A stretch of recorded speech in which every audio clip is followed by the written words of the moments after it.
Assalamualaikum warahmatullahi wabarakatuh.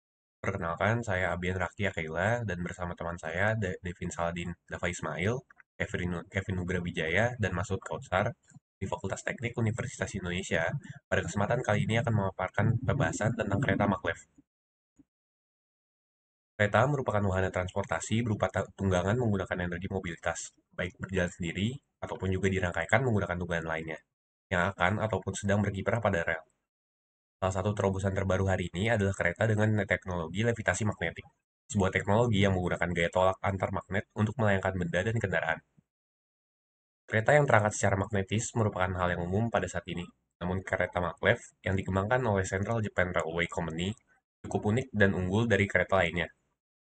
Berjalan dengan kecepatan lebih dari 600 km per jam, dan kereta ini telah mencapai status kereta tercepat.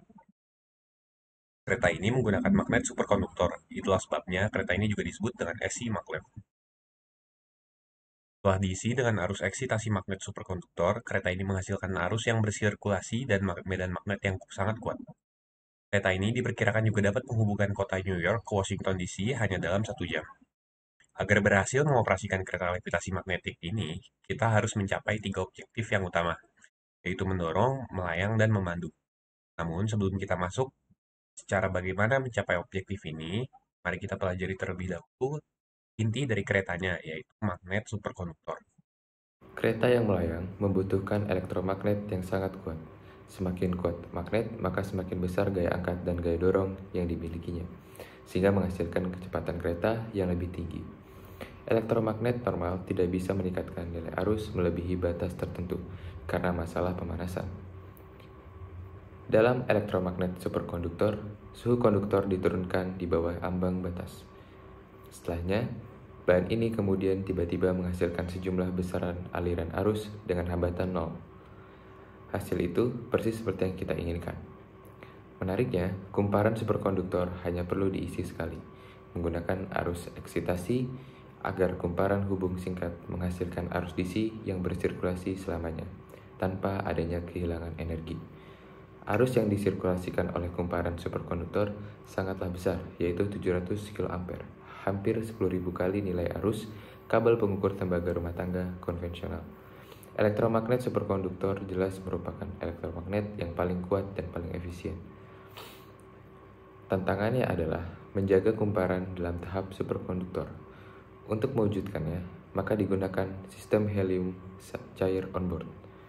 Superkonduktor di kereta SD maglev adalah panduan niobium titanium yang memiliki suhu kritis 9,2 Kelvin, dan untuk menjaga suhu paduan di bawah batas ini, helium cair pada suhu 4,5 Kelvin disirkulasikan di sekitarnya. Setelah melewati konduktor, helium cair menguap. Untuk mengembalikan ke tahap awal, digunakan kompresor helium dan unit pendingin. Unit pendingin bekerja berdasarkan prinsip siklus pendinginan Gifford-McMahon. Namun, tugas Departemen Teknik Kriogenik belum selesai. Superkonduktor dapat menyerap panas dari luar dalam bentuk radiasi. Untuk mencegah penyerapan ini terjadi, perisai radiasi ditambahkan di sekitarnya. Namun, selama kereta beroperasi, formasi arus eddy dan masalah pemanasan dapat terjadi kembali di perisai ini.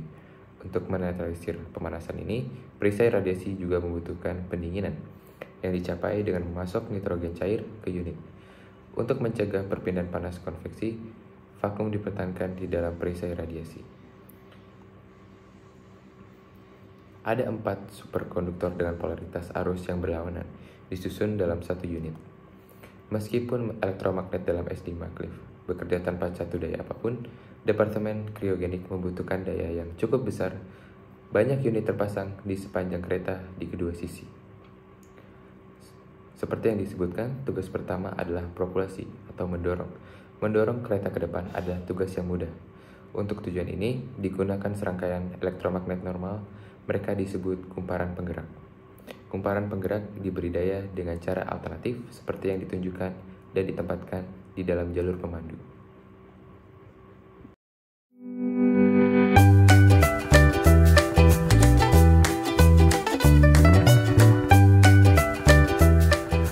Dalam teknologi EMS, kereta api diangkat pada rel karena medan magnet yang dihasilkan oleh elektromagnetik. Medan magnet yang terbentuk pada rel yang bergabung dengan kumparan yang diberi energi di sepanjang dinding rel pemandu kereta api itu akan menggerakkan kereta. Kumparan magnet di sepanjang rel akan menolak magnet yang ada di bawah kereta. Arus dialirkan ke kumparan di dinding rel pemandu yang menciptakan medan magnet yang menarik kereta dan mendorongnya di sepanjang rel pemandu. Arus yang diterapkan pada kumparan di dinding jalur pemandu akan mengubah polaritas kumparan pada magnet. Pada teknologi EMS, kereta terangkat di atas lintasan baja karena adanya medan magnet yang dihasilkan oleh elektromagnet atau rel mendorong kereta ke atas. Medan magnet yang dibentuk oleh kumparan yang dialiri listrik di sepanjang dinding jalur pemandu pada kereta dan pada rel yang dikombinasikan untuk menggunakan kereta api. Kumparan bermagnet sepanjang rel yang disebut juga dengan jalur pemandu akan menolak magnet yang terletak di bawah gerbong kereta. Hal ini akan membuat kereta mengambang atau levitate antara 1-10 cm di atas jalur pemandu.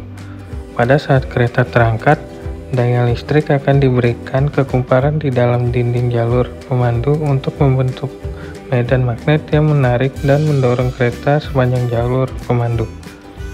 Arus listrik yang diberikan oleh kumparan pada dinding jalur pemandu secara berganti-ganti mengubah polaritas kumparan magnet.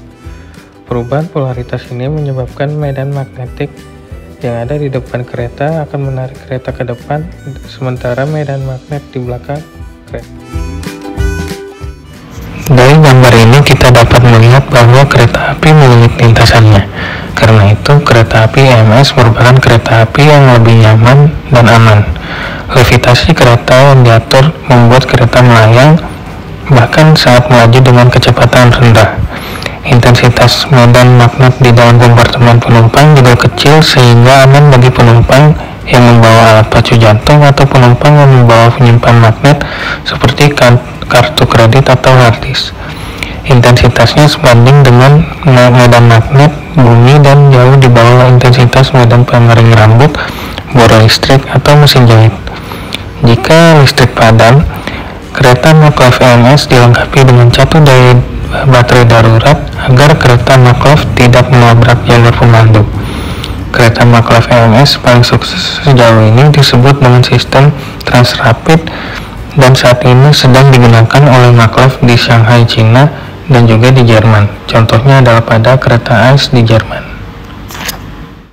Perkenalkan kembali, nama saya Devin Sardin Dava Ismail dan pada kesempatan kali ini saya akan melanjutkan penjelasan dari jenis kereta maglev. Jenis selanjutnya adalah EDS atau Electrodynamic Suspension System. Nah, bedanya EDS dengan EMS yang telah disampaikan sebelumnya adalah pada guidance line-nya. Dapat dilihat pada gambar, guidance line pada EDS berada pada bagian atas. Mekanisme jalannya EDS atau Electrodynamic Suspension System ini dapat berjalan dengan adanya suatu bahan yang bernama bahan superkonduktor. Nah, bahan superkonduktor ini adalah bahan yang menolak dan tidak terpengaruh dengan induksi elektromagnetik, sehingga nantinya kereta EDS ini dapat berjalan secara melayang. Nah, terus bahan superkonduktor ini adalah bahan yang bekerja pada suhu optimum, di mana suhu optimum ini adalah suhu rendah. Jadi kita membutuhkan sebuah selubung yang berisi hidrogen yang bertujuan untuk mendinginkan atau membuat suhu dari superkonduktor itu menjadi rendah. Sama dengan EMS, di mana terdapat 3 mekanisme, yaitu mekanisme pertama adalah mekanisme levitasi atau pelayangan, mekanisme penyesuaian tengah atau lateral guidance, dan terakhir adalah mekanisme propulsi atau pergerakan pendorongan. Jadi mekanisme levitasi yang di sini terdapat 2 mekanisme, yang dimana mekanisme pertama keretanya itu berjalan dengan sistem magnet yang bersifat tolak menolak, dan dimana magnetnya ini bersifat langsung, kontak langsung. Jadi terdapat magnet yang bersifat tolak menolak dan melawan arah gravitasi, sehingga tolakannya itu dapat membuat kereta menjadi melayang.